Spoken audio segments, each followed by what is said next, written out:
Today I want to talk to you about the limits of God's patience. He does have patience, and he has long patience, but his patience don't go forever. Today I want to address with you the immoral opening of the French Olympics, but the fact that God's patience are, I think, running out, if not run out. According to Wikipedia, a red line is to cross a red line is a phrase used worldwide really to mean a figurative point of no return, right? A line in the sand, you ever heard that? The fastest, farthest, or highest point of a degree considered safe. I mean, we're hearing that a lot in today's news. But with the French Olympics opened up with drag queens, naked men, historical disrespect, and mocking the Christian depiction of the Last Supper, I think they crossed a major red line, and that's what I'm going to talk to you about today. Let's get started.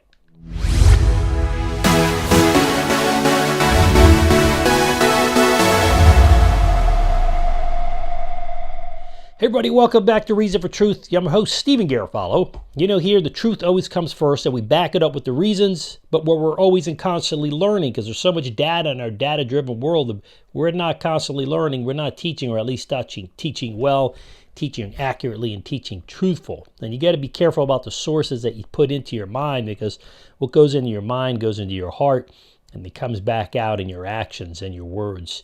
So if you put in sinful lies and evil and sin, that's what comes out. Put good and God in there, that's what comes out. So be careful, and thank you for tuning in, because we subscribe to God's Word, orthodox and straight up here. So thank you for tuning in. My honor to have you here. The Summer Olympics held in Paris, France, opening ceremonies here in 2024 were more than just immorally repugnant, disrespectful, disgraceful, and offensive. They were immorally repugnant and really non-retrievable in terms of the ground that they gave up in the eyes of God. But a biblical example of a red line, I want to go back to that, because we say, what is a red line, Stephen? Does God really have a red line? Well, a biblical example of a red line, let's go there. Outside of the dictionary, a biblical example is of man's crossing God's red line is found in the book of Genesis, chapter 18, verses 20 to 21. It says this, "Then the Lord said, the outcry against Sodom and Gomorrah," back there, right, we're back there, "is so great and their sin so grievous that I will go down and see if what they have done is as bad as the outcry that has reached me. If not, I will know." Okay, let me paraphrase this. In the Bible, Genesis 18, verses 20 to 23 says this, in a paraphrase way, a little bit more easier. "The cries of the victims of Sodom and Gomorrah are deafening. The sin of those cities is immense. I'm going down to see for myself.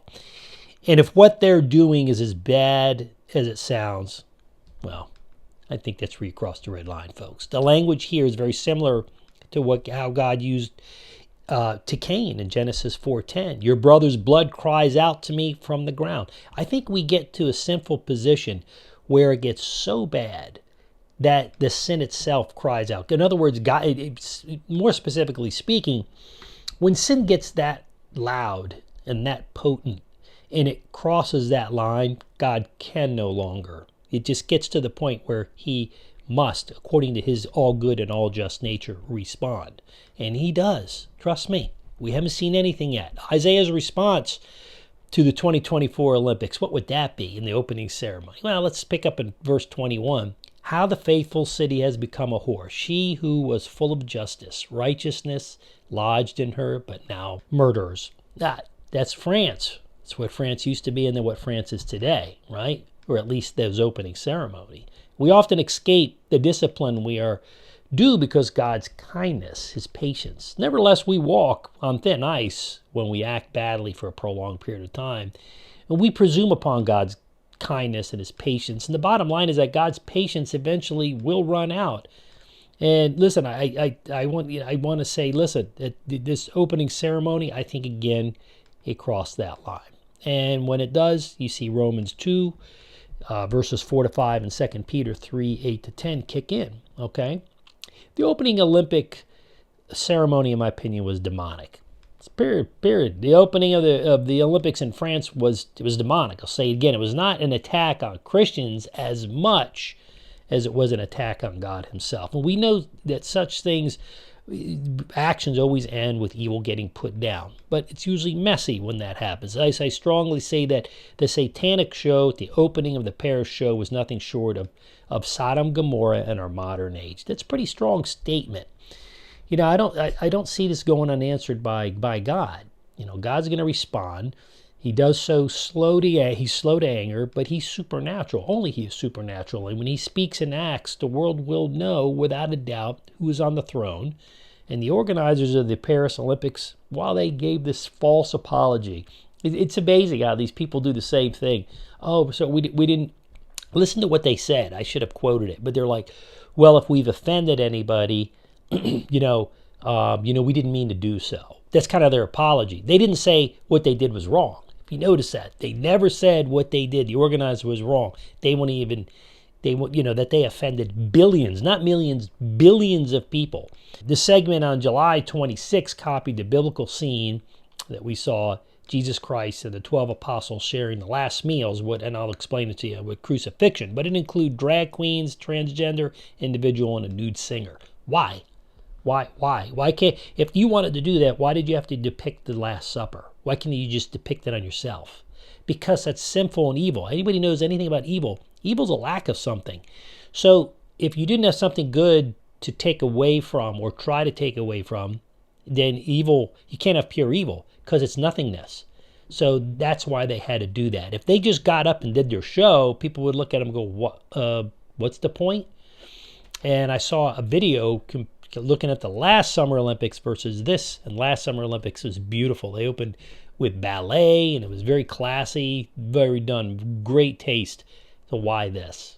As believers in Jesus Christ, this is a strong episode here. We have to make sure that we keep good things in our mind and our heart. A couple of ways I want to recommend to do that. Number one, join my community. Come on in. It's no cost. There is a subscriber level that gets you the podcast a day, 2, 3 days early, and some other few things. If you get a lot in there, articles, just come into the community. Join. It's free.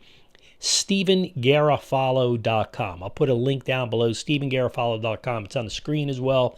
Check that out. And then also, make sure you get equipped. We have an online training academy. It's called Equipped with an ED, Equipped Academy. I'll put a link for that below too and on the screen.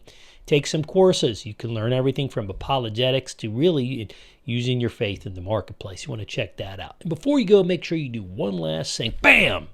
Italian, Sicilian, baby. Consiglio sinistro. You know what that is? If you watch the channel, bam! Hit that subscribe button. Knock it right off. See the letters all over the place. Have the Italian colors. Get yourself a bowl of pasta, but make sure you subscribe. Then we'll see you at the next episode. I'm your host, Stephen Garofalo, and this is your Reason for Truth for today.